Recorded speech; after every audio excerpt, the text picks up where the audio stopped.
This is not the first time an accidental explosion has leveled a home in Columbus. You might remember back in March, a house in Upper Arlington was destroyed by a gas explosion. The family who lived there was not home at the time, thankfully, because it was blown to pieces. No one was hurt. Several neighboring homes were also damaged, totaling estimated $9 million in damage. An investigation later revealed the gas line was mislabeled as a water line, and a Columbus Water employee used it the day before the explosion, allowing gas to flow through that line. And tonight, Columbia Gas says it has identified what caused today's explosion. Our team coverage continues now with NBC4's Mike Bowersock with that part of the story. Mike?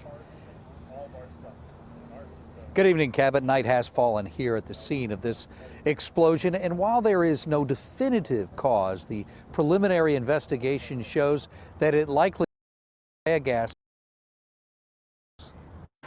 Late this afternoon, a Columbus Fire Department spokesperson said the preliminary investigation report shows that this destruction on Locke Avenue was caused by an accidental gas explosion. It's kind of leaning to that direction, but we really can't confirm that that's actually where it's going. Columbia Gas also released a statement saying the explosion was likely caused by gas lines inside the home, which would be the responsibility of the homeowner. Whatever the final reason, some residents in this South Side neighborhood tell us they've smelled natural gas here for a while. I asked my family when I smell it, do they smell it? They said I have a canine nose. They said you can smell what other people can't.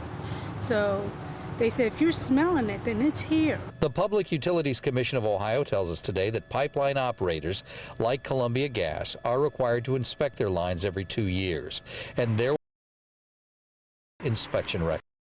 In particular, the PUCO will be looking for any indication of a failure in one of the pipelines or indications lines were not properly inspected. What happens inside the home, however, would not come under the PUCO's inspection. Meanwhile, there is a very on their street of what can happen if the final investigation determines it was a gas leak. Back live now, you can see not only was the house destroyed, had a couple cars in the driveway that look like they're heavily damaged, at least on the front end. Now, Columbia Gas says that even though there are people in the neighborhood that are claiming they smelled gas, one person actually claiming they smelled gas last summer, they did not receive any phone calls or any reports of any smell of gas to their office. We are live in Columbus. I'm Mike Bowersock, NBC4. All right, Mike. NBC4 will continue to follow the latest on today's explosion, from the conditions of the two victims to any updates on the investigation. Stay with us on air and online, NBC4i.com, and our social media pages.